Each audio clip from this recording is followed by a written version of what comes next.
How you guys doing? My name is Junior Mave.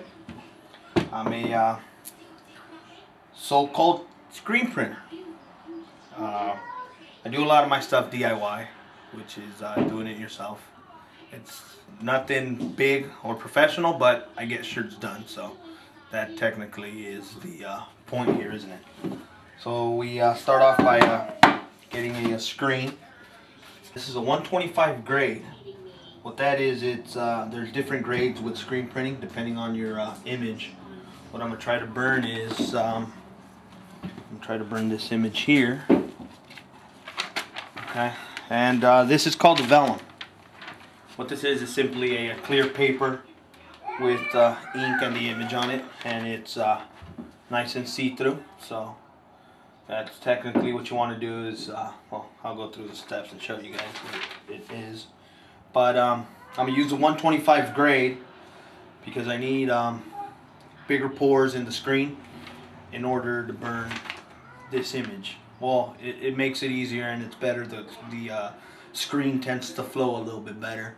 So it's there's different grades. They go anywhere from 300 grade, which is the pores are a lot tighter, you know, for more detailed art, to 25 grade, which is nice and thick. What you're going to want to do is use this tray here. It has emulsion in it.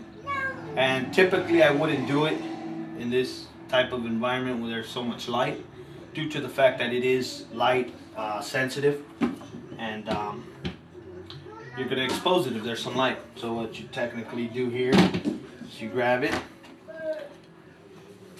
and you pour. Okay? And then you scoop. After you pour the first time, flip it over, do the same, repeat the steps. Pour it over, scoop up the remainder. I like to go over it one more time, just to do it. Scoop it up, and scoop up. Like I said, right now it's not the way I generally do it, but it's generally the idea of how to do it. So because it's time sensitive, you want to do it in the dark. You want to do it when there's not light. I usually do it at night. In other places there's dark rooms. That's where you would generally want to do it. Okay, so then after that's done, again, light sensitive, very important. You're going to want to put it in a dark room. Just so happens that I have a makeshift dark room where I have a fan. That way it dries it out easier. Okay, so follow me.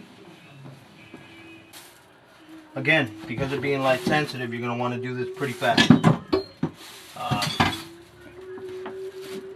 You put it on your little exposure unit. This is my exposure unit. Nothing big. Because I don't have the kind that they use in other places where it actually sucks up, this thing, what I do is I lay it down, put down blanket, which works real well because it's nice and heavy, and then I lay weight on it just to give it some weight. That way it puts the where the glass is and my image and my screen, it just flattens them out.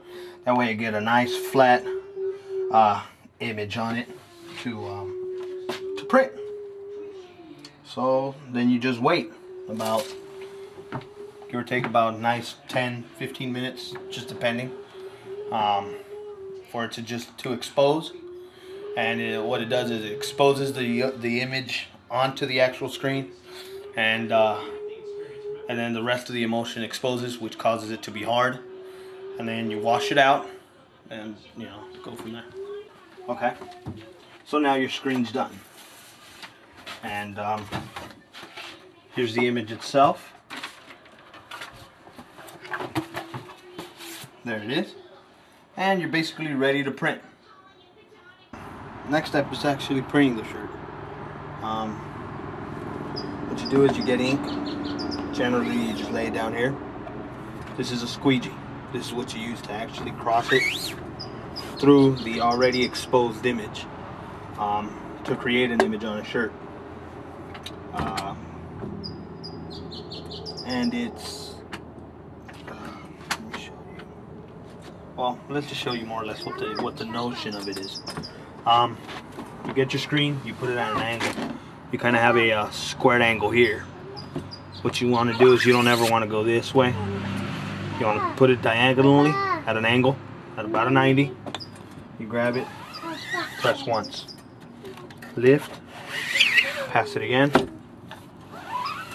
and come through with it. Depending on the mesh you're using, again, mine was a 120. It's going to go through fairly quick. You know? So again, go one, you lift, you get the remaining ink, cross it through it, lay it back down, and bring back. Then you leave. You lift, and voila. You have your image.